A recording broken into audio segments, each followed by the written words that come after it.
Kulang sa disiplina, kapos sa hangin, ang matapang na hatol ni Hideyuki Iwashi kay John Riel Casimero sa gitna ng ingay ng posibleng pagtatapat ni Naoya Manso Inoue at John Riel Cuadualas Casimero.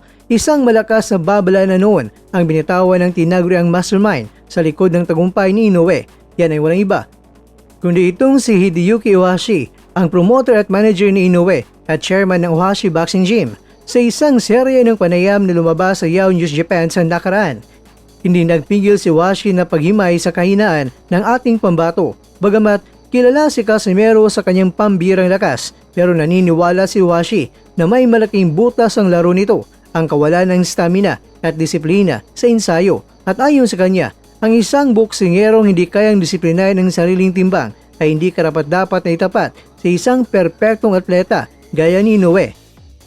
Pero alam niyo ba mga kwento, panahon na para rumesbak itong si Casimero dahil narito ang daan ng redemption. Higitan ni Casimero ang monster sa paparating na laban kay Luis Nery. Mas tumindi ang pressure kay Casimero na nagpakita siya ng bagsik ang kanyang huling alas, ang laban kay Luis Nery. Ngayong June 6, 2026 sa Japan, ito ang magsisilbing litmus test kung karapat-dapat pa siyang mapabilang sa hanay ni Inoue at ni Nakatani. Pero bakit ito ang susi sa pagbawi ni Casimero? Ang Nery comparison. Matatandaan natin mga kwento na napatumba ni Luis Nery si Naoya Inoue noong 2024 bago ito natalo via 6-round technical knockout.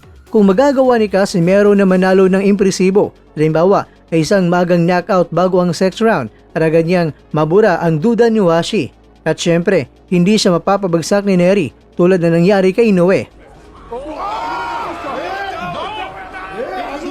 Samantalang si Inoue ay nagawang pasukin ng kamao ng Meksikano. Ito ay isang malakas na ebidensya ng Pinoy ang may pinakamatibay na depensa at chin sa division. Kaya naman, ito na ang panahon para ipakita ni Casimero ang kondisyon na hinahanap ni Iwashi. Isang 10-round dominance laban yan sa isang elite na gaya ni Nery ang magpapatahimik sa mga kritiko sa Japan. Mga kakwento, sa gitna ng usap-usapan na kayang i-upset ni Nakatani si Inoue, kailangan gamitin ni Casimero ang momentum na ito. Kung mapapatunayan niya na mas halimaw itong si Casimero kaysa kay Inoue, ito na ang uling pagkakataon para sa kanyang redemption. Kaya pagdating sa June 6, kailangan ipakita ni Cuadualas na hindi lang siya basta lakas, kundi isang boksingerong may puso at disiplina para maging hari muli.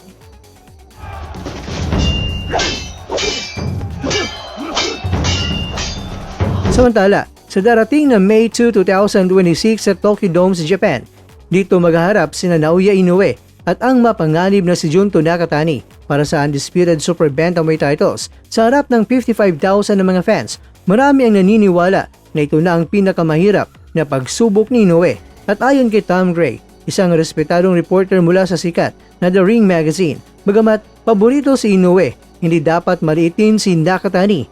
May mga nagsasabi na madaling talunin ni Inoue itong si Nakatani, ngunit masyado pang maaga para sabihin ito, ani ni Gray sa kanyang X account. Mga kakwento, inahalin tulad pa ni Gray ito sa makasaysayang laban ni na Marvin Hagler at ni Thomas Hearns noong 1985. Dahil si Nakatani ay isang pound-for-pound rank fighter at isang knockout artist, naniniwala ang mga eksperto na posibleng magkaroon ng upset. Ang posibilidad na matalo si Inoue, pumahirapan kay Nakatani na nagbubukas ng bagong senaryo sa dibisyon. Isang senaryo kung saan kailangang patunayan ni Nakatani na siya ay isang ultimate threat at posibleng maging undisputed king sa paparating na laban.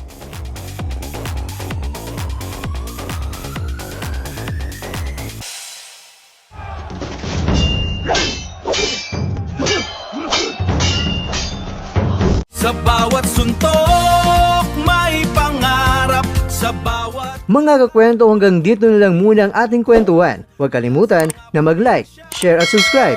Ako po si Mr. Kwento. Ito ang mga kwentong maaring hindi pa nakwento sa inyo. Tayo ng boses ang hindi pa napapansin ng mundo. Samahan niyo akong busisiin ang bawat kwento at bawat sakripisyo ng mga mandirigmang mga Pilipino. Ito ang kwentong di pa nakwento.